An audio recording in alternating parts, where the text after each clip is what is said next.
Meu nome é Dora Lima, tenho 79 anos e vim de um bairro rural de Itapetininga. Terra vermelha, sol forte, água de poço e vizinho que ainda cumprimenta na porteira. Cresci comendo arroz com feijão no fogão de lenha que minha mãe acendia todo santo dia. A luz era de lamparina. O rádio só funcionava quando a pilha deixava. E a gente aprendia cedo a buscar água na cacimba com balde na mão. Vida dura, sim, mas verdadeira. Quando a saúde da minha mãe fraquejou e as contas apertaram, chegou uma notícia de uma prima em Sorocaba. Havia vaga de cozinheira numa casa de família rica. Eu tinha 22 anos e mãos boas de panela. Arrumei minha sacola de pano, beijei a testa da minha mãe e prometi mandar dinheiro todo mês. Peguei o ônibus na rodoviária da cidade e encarei a viagem longa, comendo pão com mortadela e café frio na garrafa. Cheguei assustada com o movimento e o barulho da cidade grande, mas firme no propósito. Trabalhar. Às vezes, as histórias mais difíceis de contar são as que mais precisam ser ouvidas. Elas se escondem nas frestas do tempo, nos silêncios de uma família, no olhar assustado de uma criança. A que se segue é uma dessas histórias. Um testemunho sobre a coragem de enxergar e o peso de se calar. Antes de mergulharmos na fria madrugada daquela rodoviária, onde a vida de uma menina foi irremediavelmente partida, um convite. Se você acredita que toda história merece ser contada e que nenhuma voz deve ser silenciada, considere inscrever-se no nosso canal. Ao fazer isso, você nos ajuda a garantir que narrativas como esta encontrem o caminho até quem precisa ouvi-las.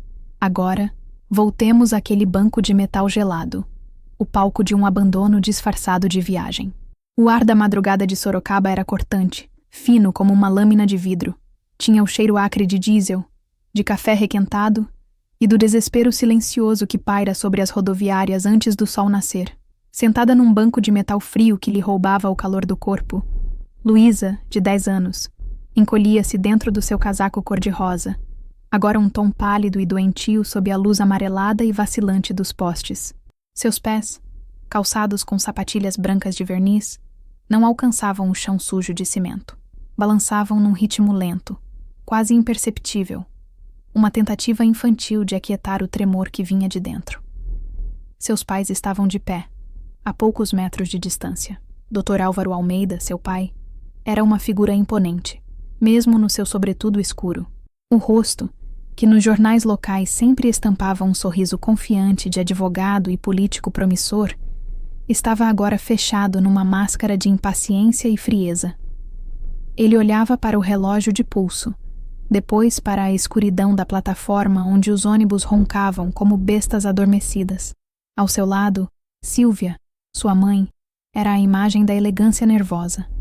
Os dedos finos, adornados com anéis discretos, apertavam a alça da sua bolsa de couro como se fosse a única coisa que a impedia de desmoronar. Ela não olhava para Luísa. Seu olhar se perdia no nada, fixo num ponto invisível para além dos letreiros luminosos que anunciavam destinos para os quais eles não iriam. É uma aventura, querida, Sílvia dissera mais cedo, enquanto a arrancava da cama quente. Sua voz, normalmente suave como veludo, tinha uma nota estranha, metálica. Vamos fazer uma pequena viagem. Só nós 3. Mas aquilo não se parecia em nada com uma aventura. Não havia malas, exceto por uma pequena mochila escolar que o pai colocara ao lado de Luísa no banco. Dentro, ela sabia, estavam umas poucas peças de roupa, um livro de histórias, e Laila, sua coelhinha de pelúcia com uma orelha puída. Não havia sorrisos, nem a excitação que precedia as raras viagens de férias. Havia apenas aquele silêncio pesado, um vácuo preenchido pelo som dos seus próprios dentes a bater. Doutor. Álvaro finalmente se aproximou, o som dos seus sapatos caros ecoando na vastidão deserta da rodoviária. Ele se agachou, mas não a tocou. Seus olhos, que podiam ser tão quentes e paternais em público, eram agora 2 fragmentos de gelo. Escute bem, Luísa, ele disse, a voz baixa e controlada, cada palavra um comando.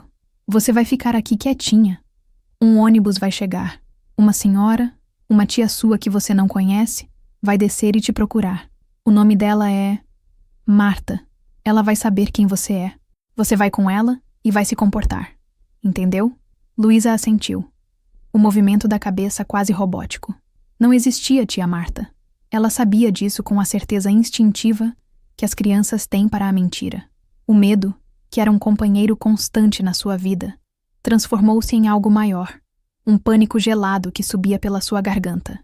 Ela olhou para a mãe, um apelo mudo nos olhos. Sílvia desviou o rosto, o perfil tenso contra a luz fraca. Uma única lágrima silenciosa escorreu pela sua face perfeitamente maquiada. Ela a limpou com um gesto rápido e irritado. Seja uma boa menina, Luísa. Pelo bem de todos, murmurou Sílvia, a voz embargada. A frase soou como uma sentença. Dr. Álvaro se levantou. Não saia daqui. Não fale com estranhos. Apenas espere pela tia Marta. Ele pegou a mão de Sílvia e, sem um olhar para trás, os dois caminharam em direção à saída, os passos rápidos e decididos. Luísa os observou se afastarem. A figura alta e sombria do seu pai e a silhueta elegante e frágil de sua mãe. Eles não hesitaram, não se viraram. Atravessaram as portas de vidro e desapareceram na escuridão da rua. O som do motor do carro deles ligando e se afastando foi o ponto final. Luísa ficou sozinha. O barulho da rodoviária começou a crescer à sua volta à medida que as primeiras almas da manhã apareciam. Faxineiros, vendedores de café, viajantes sonolentos. Para eles, ela era apenas uma menina de casaco rosa sentada num banco, invisível. O nó na sua garganta a apertou tanto que ela mal conseguia respirar. Abraçou a mochila com força, sentindo o contorno da coelhinha Laila contra o peito. A aventura, ela percebeu com uma clareza terrível, era uma mentira. Aquilo não era uma viagem. Era um fim. Eles a haviam deixado. Ali, no coração frio e impessoal da cidade, sob as luzes que não aqueciam, Luísa Almeida, com 10 anos de idade, foi apagada da vida que conhecia. 4 anos antes daquela madrugada gelada, a vida de Dora Lima cheirava a terra molhada, a lenha queimando e ao aroma forte do café coado no pano. Aos 48 anos, suas mãos já eram um mapa de uma vida de trabalho duro, calos suaves na palma, unhas curtas e a pele curtida pelo sol do pequeno bairro rural de Itapetininga. Dora era uma mulher de poucas palavras, mas de gestos largos e um olhar que enxergava fundo na alma das pessoas. Seu mundo era o pequeno sítio que dividia com a mãe idosa e doente, Dona Benedita, e o marido, Inácio, um homem de corpo rijo e coração mole, que plantava e colhia o que a terra lhes dava. A vida era simples, mas pesada. A tosse de Dona Benedita piorava a cada inverno, e os remédios caros consumiam o pouco dinheiro que conseguiam com a venda de verduras na feira da cidade. Dora cozinhava com uma maestria que transformava o pouco em banquete. Seus temperos eram segredos passados de mãe para filha, e o fogão a lenha era o altar onde ela operava seus milagres diários. Mas a preocupação era uma sombra constante. Cada vez que olhava para a mãe, pálida e ofegante na sua cadeira de balanço, o coração de Dora se apertava com um medo primordial. Foi numa dessas manhãs cinzentas que a oportunidade surgiu, trazida pelo compadre Tonho, que fazia carretos para a cidade grande. Dora, tem uma gente rica de Sorocaba procurando uma cozinheira de mão cheia para trabalhar na chácara deles, ele disse, enquanto tomava um gole de café. Pagam bem, de verdade. Diz que o homem é doutor, político, gente importante. A ideia, a princípio, pareceu absurda. Deixar seu canto, seu marido, sua rotina. Mas então, o som da tosse da mãe veio da sala, fraco e persistente. O dinheiro. O dinheiro poderia comprar remédios melhores. Talvez um médico especialista na cidade. Poderia trazer algum conforto para os últimos anos de Dona Benedita. A necessidade falou mais alto que o medo do desconhecido.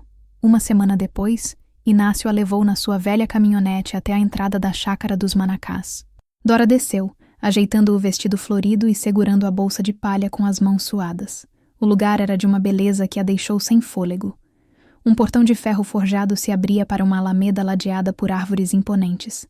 A casa principal, branca e vasta, com varandas e janelas enormes, parecia um palácio saído de uma revista. Havia um jardim impecavelmente cuidado, uma piscina azul cintilante e o som suave de água correndo de uma fonte de pedra. Era outro universo, a anos-luz do seu sítio de chão batido. Sílvia Almeida a recebeu na varanda. Era ainda mais bonita pessoalmente do que a foto que Dora vira no jornal local. Usava um vestido de linho branco. O o cabelo loiro preso num coque elegante, e um sorriso que não alcançava os olhos. Havia uma fragilidade nela, uma tensão por trás da fachada de serenidade. Seja bem-vinda, Dora. Ouvi falar muito bem da sua comida, disse Sylvia, a voz melodiosa. Ela mostrou a casa, os cômodos amplos, os móveis lustrosos, a cozinha moderna e equipada que fez o coração de Dora bater mais rápido. Era um sonho e um pesadelo ao mesmo tempo. Tudo era perfeito, limpo e silencioso demais. Então, ela viu Luísa pela primeira vez. A menina estava sentada no último degrau da escada de madeira que levava ao segundo andar, abraçada aos joelhos. Tinha 6 anos, cabelos castanhos lisos e olhos grandes e assustados, da cor de mel. Quando viu Dora, ela se encolheu, como um passarinho que teme a mão que se estende. Essa é Luísa, minha filha, disse Sylvia, com um toque de impaciência na voz. Ela é tímida. Não a incomode. Dora sorriu para a menina, um sorriso genuíno e caloroso que ela costumava dar aos bichos do sítio. Olá, princesa. Meu nome é Dora. Luísa não respondeu. Apenas a observou com aqueles olhos enormes, que pareciam carregar uma tristeza antiga demais para uma criança daquela idade. Naquele primeiro encontro, Dora sentiu uma pontada no coração, uma premonição sutil de que, por trás da beleza e da riqueza daquela casa, algo estava profundamente quebrado. Mesmo assim, ela aceitou o emprego. Pela mãe, disse a si mesma, pela chance de dar a ela um pouco de paz. Mal sabia Dora que, ao cruzar aquele portão, estava trocando a sua própria paz por uma fortuna que lhe custaria a alma. Os primeiros meses na chácara dos Manacás foram um borrão de novas rotinas e descobertas. Dora se maravilhava e se intimidava em igual medida. A cozinha era um paraíso de utensílios de aço inoxidável e ingredientes que ela só via em programas de televisão. Ela rapidamente dominou o fogão a gás, mas nas suas folgas sentia falta do cheiro de fumaça e do calor aconchegante do seu fogão a lenha. A vida da família Almeida era regida por uma ordem invisível e rígida. O doutor.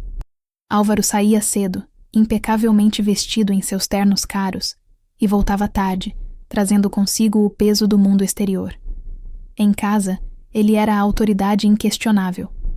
Sua voz, embora raramente levantada, tinha um poder que fazia todos se encolherem.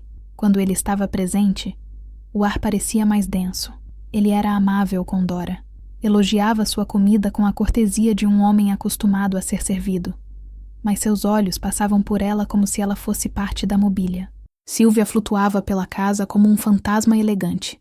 Passava horas no seu ateliê de pintura, criando telas abstratas e melancólicas, ou cuidando do jardim com uma dedicação febril, como se tentasse impor ordem e beleza ao mundo exterior para compensar o caos interno. Ela e o marido raramente conversavam. Tropeçavam um no outro com uma polidez fria, um balé de indiferença que era mais perturbador do que uma briga aberta, mas era Luísa quem ocupava os pensamentos de Dora. A menina vivia numa bolha de silêncio e medo. Brincava sozinha nos cantos mais distantes do vasto jardim, conversando com sua coelhinha de pelúcia. Seus risos eram raros e contidos, e ela se assustava com qualquer som mais alto. Dora tentava se aproximar com pequenos gestos de carinho. Fazia seu bolo de fubá preferido. Deixava um biscoito em formato de estrela no seu prato. Contava histórias da roça enquanto descascava legumes na cozinha. Aos poucos, Luísa começou a baixar a guarda. Ela passava a frequentar a cozinha, o único lugar da casa que parecia quente e vivo. Sentava-se num banquinho no canto, observando Dora trabalhar, o cheiro de alho e cebola refogando, parecendo acalmá-la. Às vezes, ela mostrava a Dora um desenho que fizera: casas com janelas trancadas, flores com espinhos, figuras pequenas encolhidas em cantos escuros. Você não desenha o seu pai e sua mãe? Dora perguntou uma vez gentilmente. Luísa balançou a cabeça, os olhos fixos no papel. Papai não gosta de desenhos, ela sussurrou, como se fosse um segredo terrível. Foi na cozinha que Dora começou a notar os padrões. Luísa ficava particularmente ansiosa e retraída nos dias em que o pai não viajava a trabalho. Nesses dias, ela mal comia e seus olhos pareciam ainda maiores, permanentemente arregalados. Às vezes, à noite, Dora ouvia o som de choro abafado vindo do quarto da menina. Quando perguntava a Sylvia se Luísa estava bem, a resposta era sempre a mesma. dita com um sorriso forçado. É só uma fase. Luísa é uma criança muito sensível. A chácara, com sua beleza estonteante, começou a parecer a Dora uma gaiola dourada. Os jardins bem cuidados eram os muros. A casa luxuosa era a cela. E Luísa era o passarinho cativo, cujas asas estavam sendo cortadas antes mesmo que ele aprendesse a voar. A intuição de Dora, afiada por uma vida de observação da natureza e das pessoas, gritava que a sensibilidade de Luísa era, na verdade, pavor, um pavor profundo e constante que tinha uma fonte específica dentro daquela casa perfeita. Certa tarde, Dr. Álvaro chegou mais cedo do que o habitual. Luísa, que estava na cozinha ajudando Dora a fazer pãezinhos, congelou ao ouvir o som do carro na entrada. A cor sumiu do seu rosto. Papai chegou. Ela murmurou. A voz um fio. Que bom, querida. Ele vai poder provar o pão quentinho, disse Dora, tentando soar animada. Mas Luísa não se moveu. Seus olhos estavam fixos na porta, e todo o seu corpo tremia. Naquele momento, Dora viu o medo em sua forma mais pura. Não era timidez, não era sensibilidade, era terror. E ele tinha o nome e o rosto do homem que todos na cidade admiravam e respeitavam. O herói local. O pai perfeito. A ficha de Dora estava começando a cair. E a verdade que se insinuava era tão monstruosa que sua mente se recusava a aceitá-la. O ar na chácara dos Manacás tornou-se irrespirável para Dora. A beleza do lugar agora parecia sinistra, uma fachada para algo podre. Ela se tornou uma observadora vigilante, seus sentidos aguçados pela suspeita. Notava como o Dr. Álvaro às vezes tocava o ombro de Luísa de uma forma que fazia a menina se enrijecer. Notava o olhar vazio de Sílvia quando o marido anunciava que iria colocar a filha para dormir. Notava o silêncio que caía sobre a casa nessas noites. Um silêncio que não era de paz, mas de tensão contida. A confirmação veio numa noite de tempestade. A chuva caía forte, chicoteando as janelas, e os trovões abalavam a casa. Dora estava na cozinha, terminando de limpar, preparando-se para se recolher ao seu pequeno quarto nos fundos. A energia elétrica piscou e caiu, mergulhando a casa numa escuridão quase total, quebrada apenas pelos relâmpagos que iluminavam o jardim por frações de segundo. Dora acendeu uma vela e decidiu verificar se Luísa estava bem. A menina tinha pavor de tempestades. Com a vela na mão, ela subiu a escada de madeira em silêncio. O corredor do andar de cima estava escuro e assustador. A porta do quarto de Luísa estava entreaberta, e de lá vinha uma luz fraca, provavelmente de uma lanterna ou de outra vela. Ao se aproximar, Dora ouviu vozes. A primeira era a de Luísa, um murmúrio suplicante, quase inaudível por causa da chuva. Não, papai, por favor. O coração de Dora parou. Ela congelou no corredor, a cera quente da vela pingando em sua mão sem que ela sentisse. Então, ouviu a voz de Dr. Álvaro, baixa, sibilante, falsamente calmante. Xi. O papai só quer te dar um abraço de boa noite. Você sabe que o papai te ama, não sabe? Você precisa mostrar que ama o papai também. Não havia agressão no tom, não havia gritos.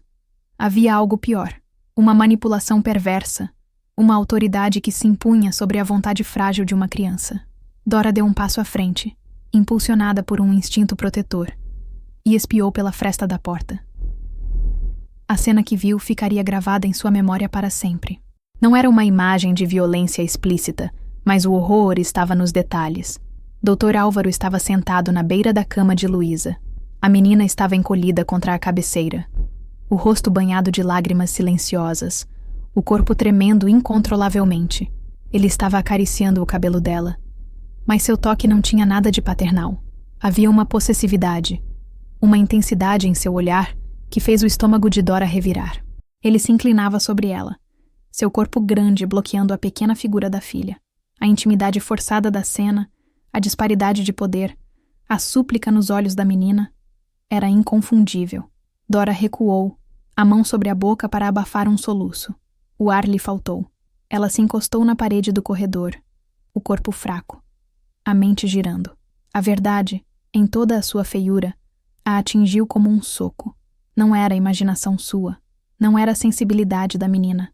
Era um abuso contínuo, secreto, que acontecia sob o teto daquela casa perfeita, perpetrado pelo homem que deveria ser seu maior protetor. Ela fugiu escada abaixo, o coração martelando contra as costelas.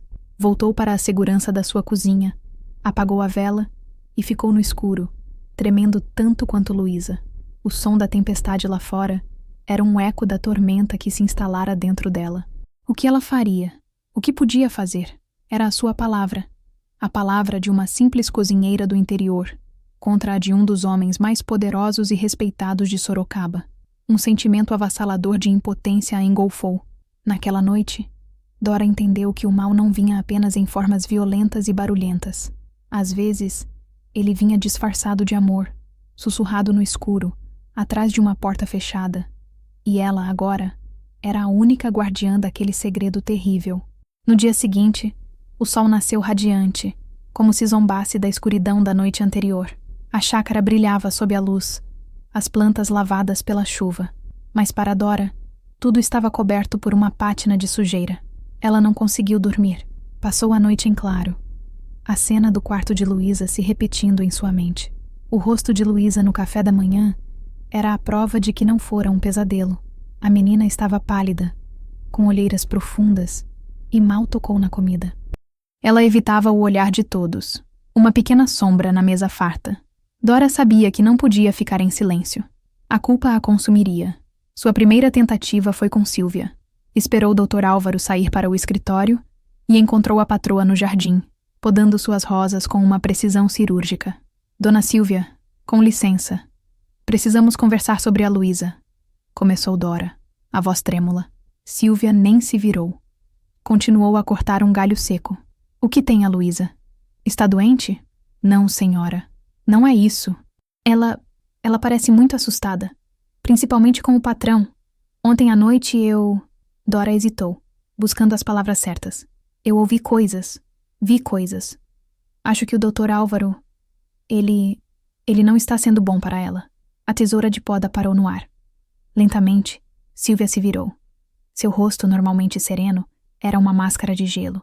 Seus olhos, que Dora sempre achara melancólicos, agora continham uma fúria fria. O que você está insinuando, Dora?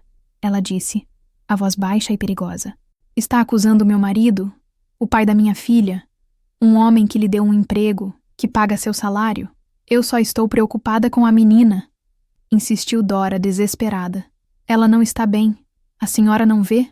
O que eu vejo, retrucou Sílvia, dando um passo à frente. É uma empregada insolente e imaginativa que está passando dos limites. Meu marido é um pai exemplar. Luísa é uma criança difícil, sempre foi.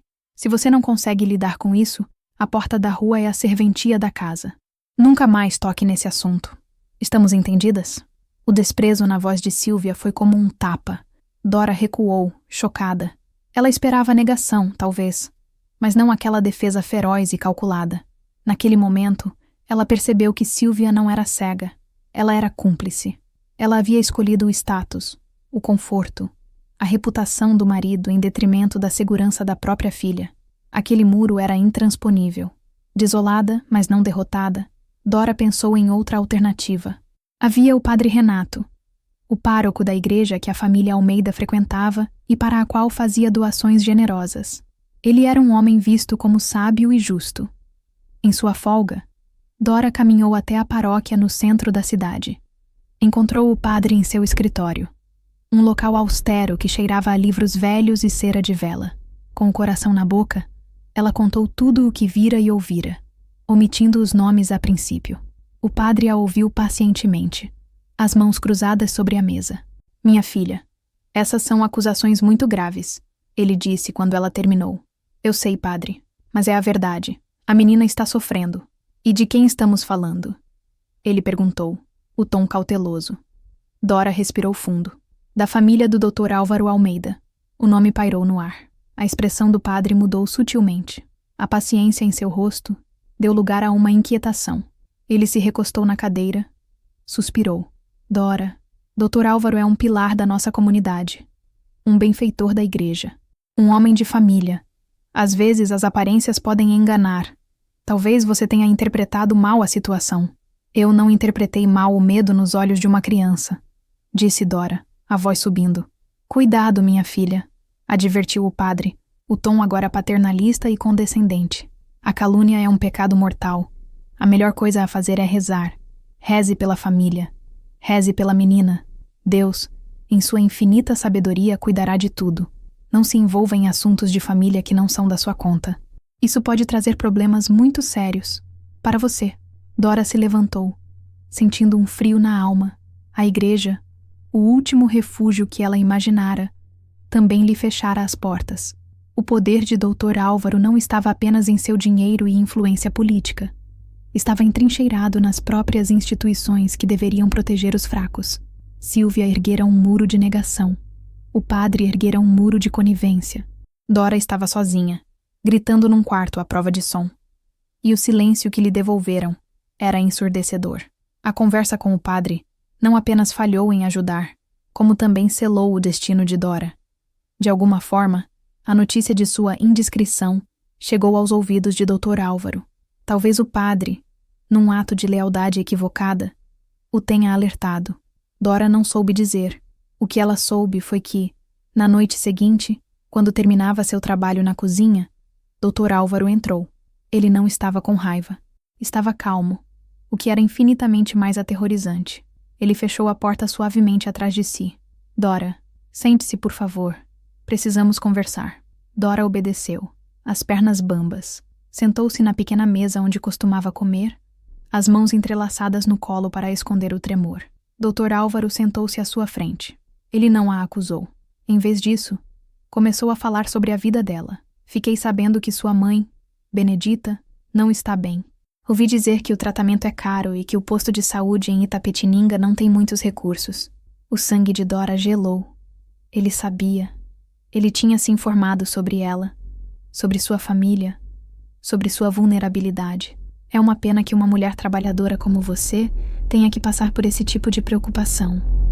Ele continuou, o tom simpático, quase paternal. Você é uma excelente cozinheira, Dora. Nós a valorizamos muito aqui, quase como se fosse da família. A palavra família saiu de sua boca como um veneno doce.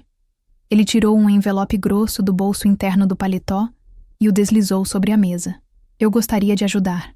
Considere isso um bônus, uma gratificação pela sua lealdade. Há dinheiro suficiente aí para garantir que sua mãe tenha os melhores médicos, os melhores remédios, por muito tempo. Dora olhou para o envelope. Era pesado, cheio. Representava a salvação de sua mãe, o fim de suas noites de preocupação. Mas ela sabia o que aquilo significava. Não era um presente. Era um pagamento. Eu não...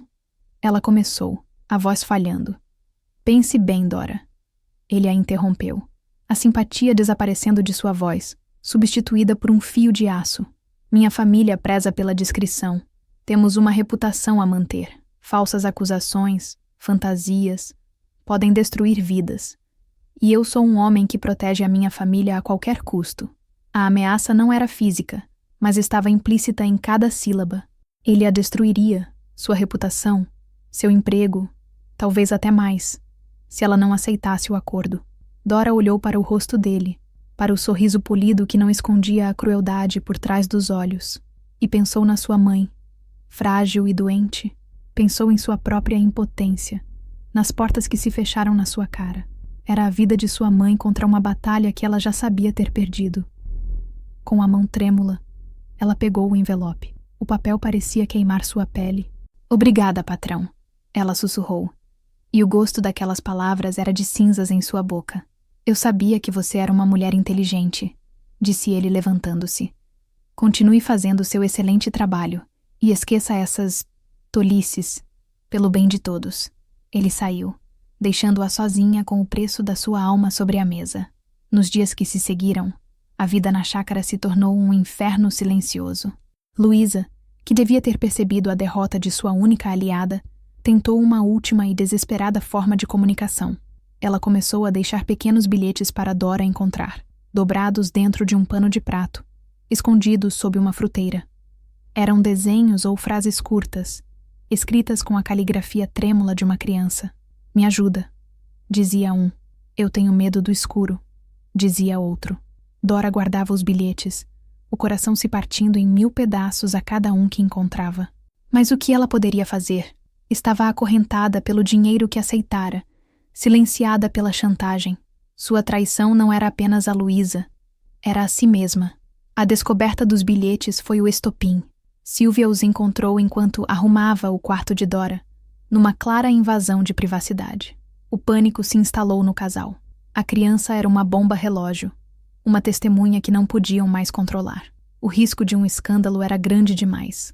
A decisão deles, tomada na calada da noite, foi rápida, cruel e definitiva. Eles precisavam fazer Luísa desaparecer, não de forma violenta, mas de uma maneira que pudessem controlar a narrativa. A fuga, o abandono. Na manhã seguinte àquela noite fatídica, Dora acordou e a casa estava em silêncio. O quarto de Luísa estava vazio, a cama perfeitamente arrumada.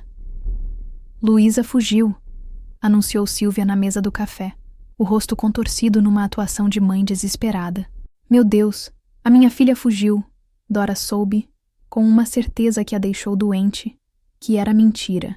Ela sabia exatamente o que eles tinham feito. Poucos dias depois, com o coração pesado de uma culpa que a sufocaria por décadas, Dora pediu demissão. Deixou a chácara dos Manacás para trás, mas levou consigo os fantasmas daquela casa e o rosto assustado de uma menina que ela falhou em proteger. A vida de Dora Lima, depois da chácara dos Manacás, retomou seu curso antigo, mas algo fundamental havia mudado dentro dela. O dinheiro que Dr. Álvaro lhe dera, de fato, proporcionou a Dona Benedita um final de vida mais digno, com médicos e remédios que aliviaram seu sofrimento. Mas cada centavo gasto queimava na consciência de Dora como uma brasa. Era o dinheiro do seu silêncio, o dinheiro da sua covardia. Sua mãe faleceu 2 anos depois, em paz, sem nunca saber o verdadeiro custo do seu conforto. Dora e Inácio continuaram no pequeno sítio em Itapetininga. A vida era simples, marcada pelo ciclo da terra: plantar, cuidar, colher. Ela voltou a cozinhar no seu fogão a lenha, a sentir o cheiro de terra nas mãos. Inácio, um homem de poucas palavras, mas de grande percepção, sentia a tristeza que se instalara na esposa. Ele via a sombra em seus olhos, a forma como ela às vezes parava no meio de uma tarefa, o olhar perdido no horizonte, como se ouvisse um eco distante. Ele nunca a pressionou, mas seu apoio silencioso era uma âncora para Dora no mar de sua culpa. O tempo passou.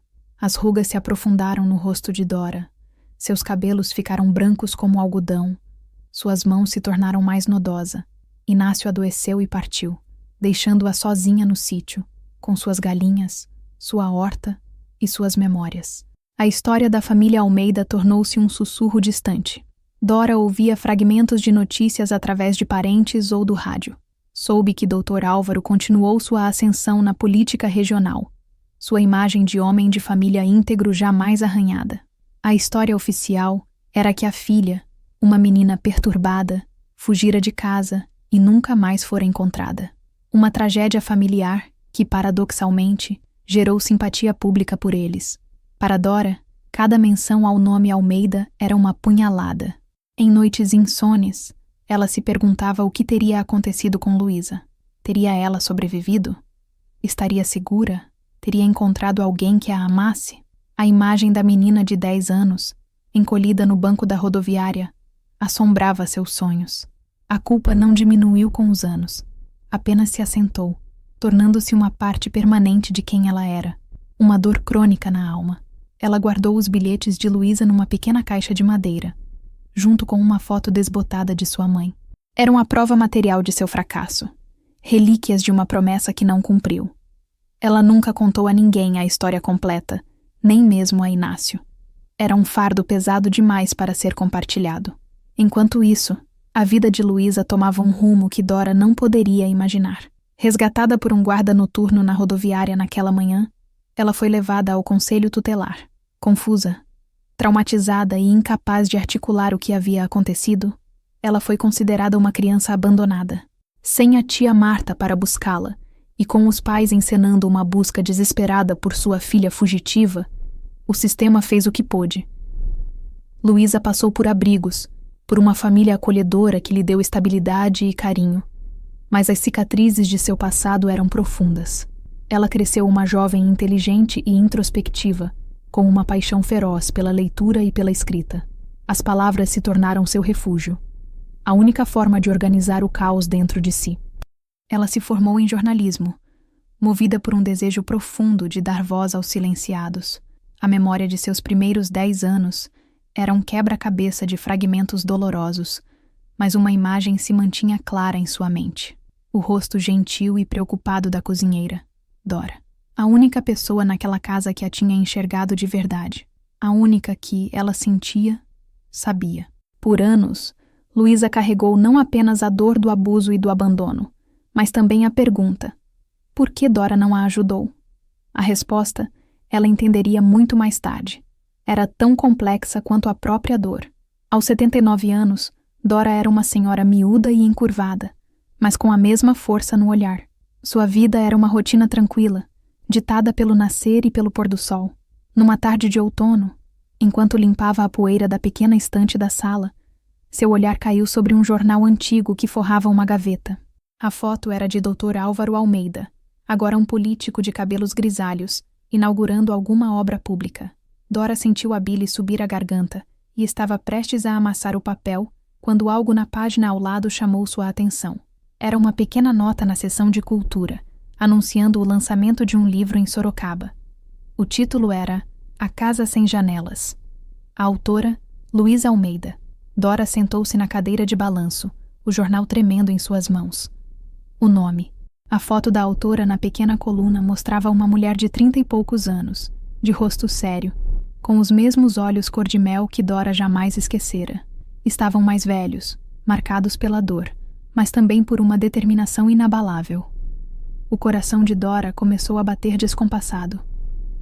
Na semana seguinte, a história explodiu. O livro não era uma ficção.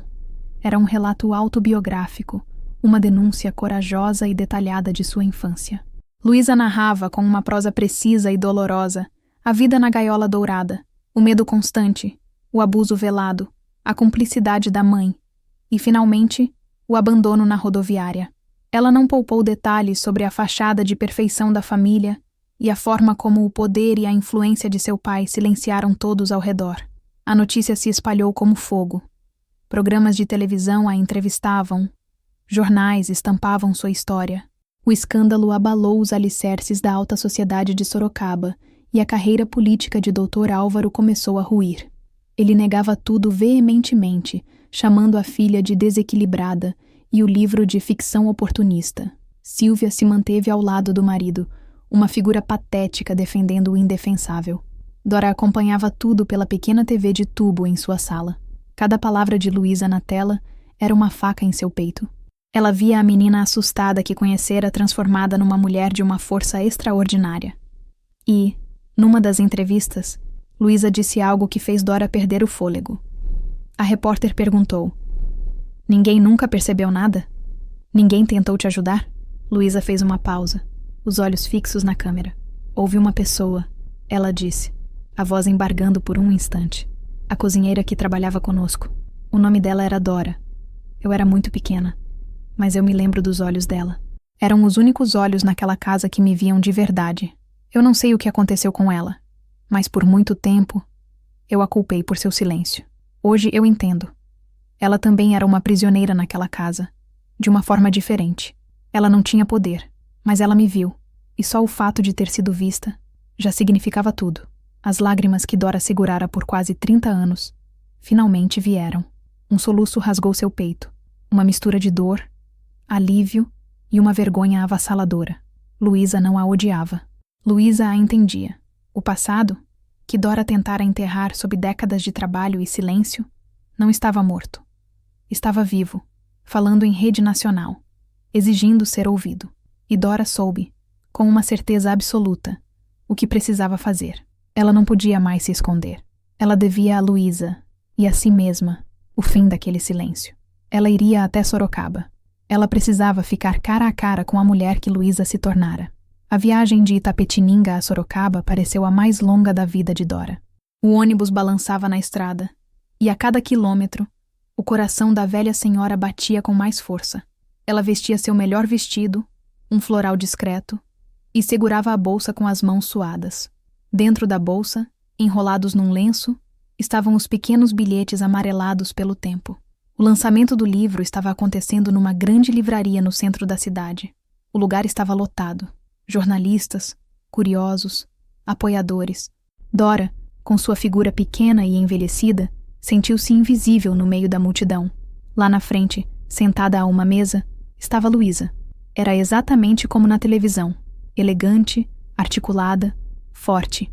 Ela lia um trecho do livro e sua voz, calma e firme, enchia o ambiente. Dora ficou num canto, observando. Via nos gestos de Luísa a menina que se escondia na cozinha, mas via também uma resiliência que a maravilhava. Quando a leitura terminou e a sessão de autógrafos começou, uma fila enorme se formou. Dora esperou. Esperou por quase 2 horas, pacientemente, até que a multidão diminuísse e restassem apenas algumas pessoas. Finalmente, chegou a sua vez. Ela se aproximou da mesa, o coração na garganta. Luísa levantou a cabeça, um sorriso profissional no rosto, pronta para assinar mais um livro. Mas então, seus olhos encontraram os de Dora. O sorriso desapareceu, substituído por uma expressão de choque, de reconhecimento. Os olhos cor-de-mel se arregalaram. Dora? Luísa sussurrou, a voz quase inaudível. Dora apenas assentiu, as lágrimas escorrendo livremente pelo seu rosto enrugado. Menina, Luísa. Luísa se levantou, contornou a mesa e, sem hesitar, abraçou a velha senhora. Foi um abraço desajeitado, de 2 estranhas unidas por um passado terrível. Dora sentiu o corpo frágil de Luísa em seus braços e soluçou. Me perdoa, ela disse, a voz abafada no ombro da mulher. Me perdoa por não ter feito nada. Eu fui uma covarde. Luísa assegurou com mais força. Não, ela disse, a voz também embargada. Você não foi covarde.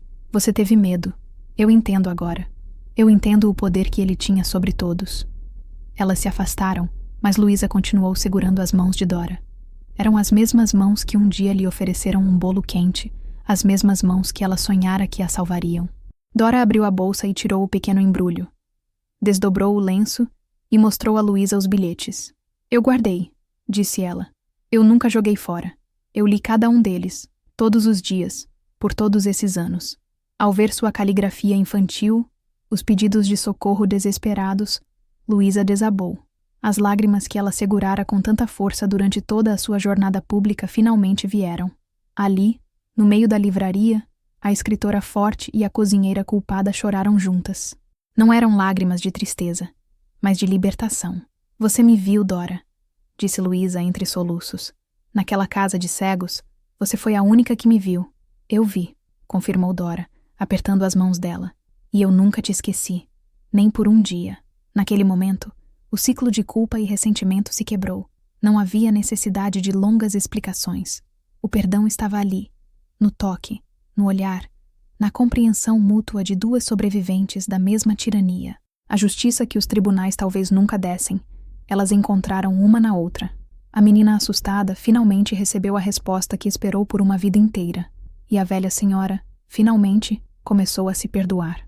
O reencontro na livraria foi um divisor de águas.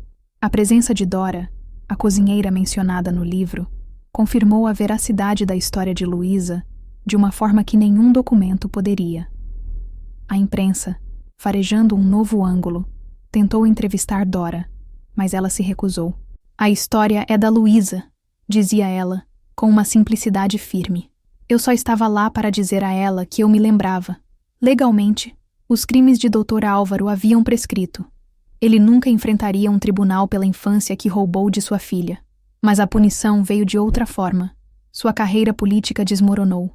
Amigos e aliados se afastaram.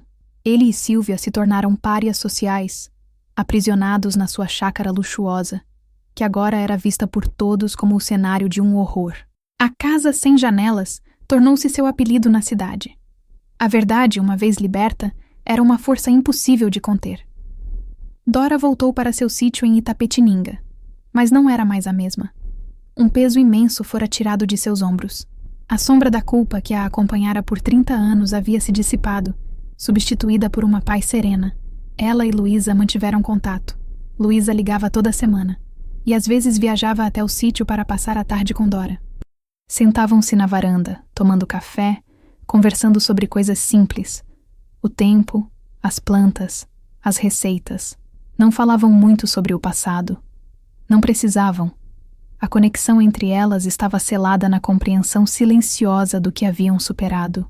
Luísa se tornou uma porta-voz para vítimas de abuso, usando sua plataforma para lutar contra o silêncio que quase a destruiu. Seu livro inspirou outras pessoas a contarem suas histórias, a buscarem ajuda. A gaiola dourada em que viveu foi transformada em uma chave que abriu outras prisões. Numa tarde ensolarada, enquanto ajudava Dora a colher tomates na horta, Luísa perguntou: "Você se arrepende de ter aceitado aquele emprego?" Dora parou, limpou a terra das mãos no avental e olhou para o céu azul. "Todos os dias da minha vida." Ela respondeu com sinceridade. "Mas se eu não tivesse ido, talvez ninguém nunca tivesse te enxergado de verdade. E se a gente não tivesse se reencontrado, talvez eu morresse com esse veneno dentro de mim." Ela se virou para Luísa, um sorriso suave em seus lábios enrugados. "A vida é estranha, minha filha. Às vezes, o caminho mais torto é o que nos leva para a luz." A história de Dora e Luísa não é uma história de vingança ou de justiça legal. É uma história sobre a resiliência do espírito humano e o poder libertador da verdade. É um lembrete de que o abuso prospera no silêncio e que a culpa nunca, jamais, pertence à vítima. É um apelo para que todos nós tenhamos a coragem de enxergar, de ouvir e de acreditar naqueles que não têm voz. A jornada de Dora e Luísa nos ensina que a ferida mais profunda pode começar a cicatrizar quando a verdade é finalmente dita em voz alta. Se esta narrativa tocou você, se a coragem delas te inspirou, ajude-nos a manter este espaço de escuta e partilha vivo. Deixe seu like para que mais pessoas encontrem esta história. Comente com suas reflexões e, o mais importante, inscreva-se no canal. Cada nova inscrição é um voto de confiança de que vale a pena continuar a dar voz ao que não pode ser silenciado. Obrigado por ouvir.